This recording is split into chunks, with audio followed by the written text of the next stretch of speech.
Afternoon. This is Ebony Davis with Butler Davis Consulting in the Resiliency Training Institute. And today we're here with Jennifer Tranquil, who will be presenting with us implicit bias in clinical documentation. Thank you for joining us, Jennifer. How are you today? Thank you for having me. I'm doing very well, very well. Great. So tell us a little bit about yourself and how did you get into the field of social work? Okay. So like you said, I'm Jennifer Tranquil. I'm a licensed clinical social worker from New York. So shout out to all the people from New York. Hey, hey. I'm from Queens, New York. And I got into social work. Originally, my major was education when I was in college. And somewhere around the first year, I realized that I wanted to work with people in a more holistic way and not be just limited to one aspect of welfare of all people, but social work would allow me to get into all the social determinants of health. So I switched majors, and I'm nosy, so it's good to use it for a good cause. I can use my nosiness to assess and to help people and to advocate for people's needs. So that's pretty much how I got into social work. Great. Great. So, what do you hope to accomplish professionally and to improve? I know you said that you wanted to help people more holistically. So, what do you hope to accomplish and to holistically help people? Well, that's an interesting question because it's changed over the years.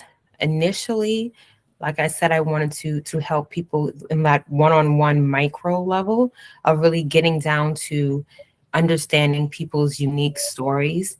As I have continued in the field, as they've taught us in college, you realize that you also need to tap into those macro level world to really impact change.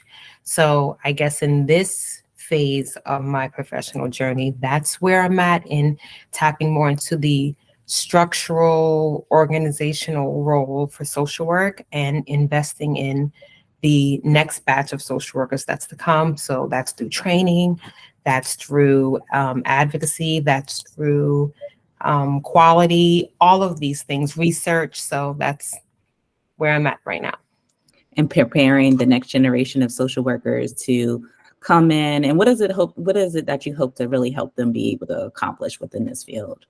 As you said, social work can just tackle so many different things at the level, at the research level, at the organizational level, at the policy level. What is it that you want to give to the next generation of college students?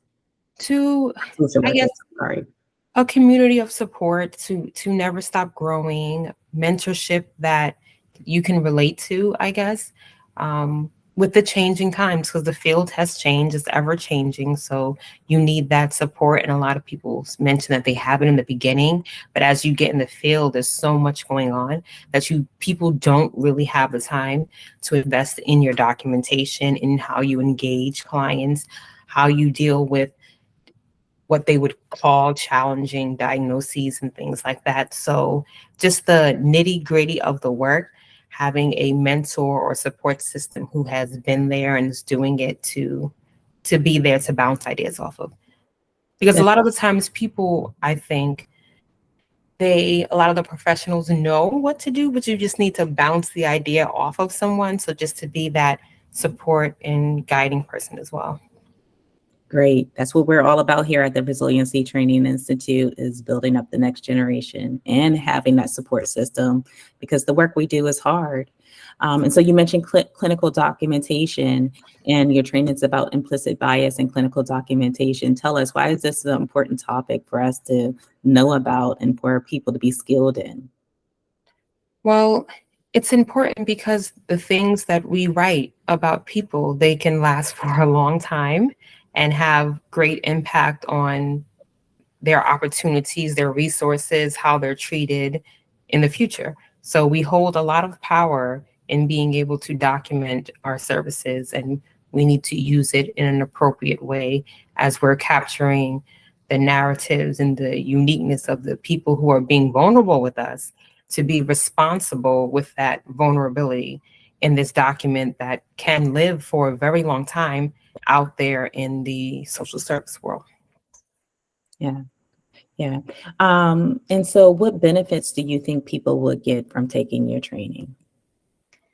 I think that they would, one, be surprised at the way we're approaching implicit bias. They'll probably be surprised or placed in an uncomfortable but productive place as they examine or become aware of maybe their own implicit biases. And they'll also walk away with practical skills and how to change the way that they're engaging people and the way that they're receiving and interpreting information and all these images that they're seeing out there, and how that's contributing to how you think and treat people, and also how you capture that in documentation. So a lot of times, some trainings are all theory, not enough practice. So hopefully from this, it's a time of reflection and awareness, but you'll also walk away with the practical skills of how you can be better in as like a person, but also professionally.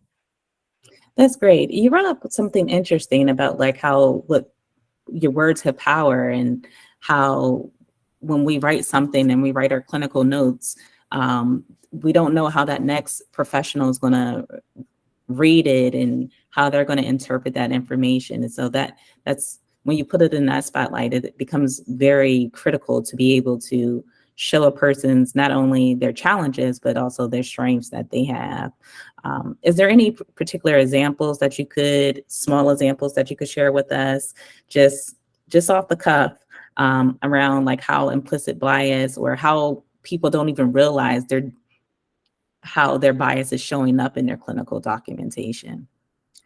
I have an example. It's one of the things that I'm going to mention also in the training, something that we see adding unnecessary details, and only adding unnecessary details if you notice it's a pattern for a certain type of person all the time. So did you have to include that when you called home to speak to the parent of this child, that parent is a single mother of 3 who works 2 jobs? Like, does that need to be put in that exact note at the time? This is not the initial assessment where you're in the initial psychosocial where you're capturing all the information. This is a follow-up. So did you have to put that information in there, or the labeling, instead of describing what the behavior is, we would like you to describe what you're seeing instead of labeling it. So you would call someone hostile or disrespectful or rude. That's a label, instead of just describing the behavior or the observation that you're seeing. If they broke eye contact, if you saw them roll their eyes or suck their teeth, you can just describe the behavior, but not labeling them overall as a rude or disrespectful person. That's very powerful. That's very powerful. So what is something that you want participants to know before registering for your training? I want them to know that everyone is in need of this training, because everyone has implicit biases, whether you believe it or not. And you can come to the training to hear more of why I'm making this bold claim that everyone has it. But also you can learn how to combat that and make sure that this doesn't continue, that it doesn't affect how you treat people, and that you can navigate your way out of it. That's great. I'm looking forward to it. So your training is coming up in February, and we will be celebrating Black History Month then. So I'm very excited for us to be talking about this issue and how we can kind of move our profession along to be more clinical based, more research based, more objective, instead of the labeling of like what you said. So thank you so much for your time, Jennifer. Is there anything else you would like to share with us before we sign off? Just sign up for the training, and I hope that I know it'll be helpful for everyone. We want it to be interactive. So if you sign up, I welcome comments. And even if you disagree, I welcome that as well. So I'm happy to chat with you and to learn together. Great. Thank you so much. Thank you.